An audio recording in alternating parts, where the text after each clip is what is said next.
আজ এক অন্যরকম ছুটির দিন। অন্যরকম তার কারণ রান্নাবান্না আজ প্রায় নেই বললেই চলে। ছুটির দিনের ব্রেকফাস্টে বাঙালিয়ানা ফ্লেভার ছেড়ে আজ একটু সাউথ ইন্ডিয়ান ফ্লেভার ট্রাই করেছিলাম। এমটিআর এর ডোসা মিক্সের প্যাকেটটা অনেকদিন ধরেই বাড়িতে রাখা ছিল।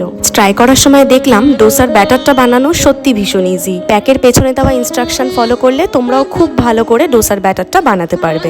আমি তাই তোমাদের সাথে আজকে ডোসার ভেতরের মশলা বা আলুর পুর বানানোর প্রসেসটা শেয়ার করতে এলাম। ফ্রাই প্যানে সাদা তেল গরম করে নিয়ে তাতে কালো সর্ষে, সাদা জিরে, কয়েকটা কারি পাতা, কয়েকটা বিউরির ডাল আর সামান্য লঙ্কা কুচি ফোড়ন দিয়ে দিয়েছিলাম। ফোড়ন থেকে খুব সুন্দর একটা গন্ধ বেরালে এতে পেঁয়াজ কুচি, টমেটো কুচি, হলুদ গুঁড়ো, কাশ্মীরি লঙ্কার গুঁড়ো আর সামান্য আদা বাটা দিয়ে নেড়ে চেড়ে নিয়েছিলাম। আলুটা আমার আগেই সেদ্ধ করা ছিল। সেদ্ধ করা আলু ফ্রাই প্যানে দিয়ে একটু নেড়ে চেড়ে নিয়ে শেষে একটু ধনেপাতা দিয়ে দিলেই আমাদের আলুর মশলাটা একদম রেডি। এরপর একটা শুকনো তাওয়ায় ডোসার ব্যাটারটা দিয়ে সেটাকে এমন ভাবে ঘুরিয়ে ঘুরিয়ে সামান্য একটু সাদা তেল দিয়ে ভেজে নিয়েছি। ছুটির দিনের ব্রেকফাস্টটা একদম জমে গিয়েছিল। দুপুরবেলায় আবার শাশুড়ি মা আমার জন্য পাঠিয়েছিল মাটন। এই ছুটির দিনটা সত্যি অন্যরকম কাটলো। তোমাদের ছুটির দিন কেমন কাটে অবশ্যই কমেন্টে জানিও।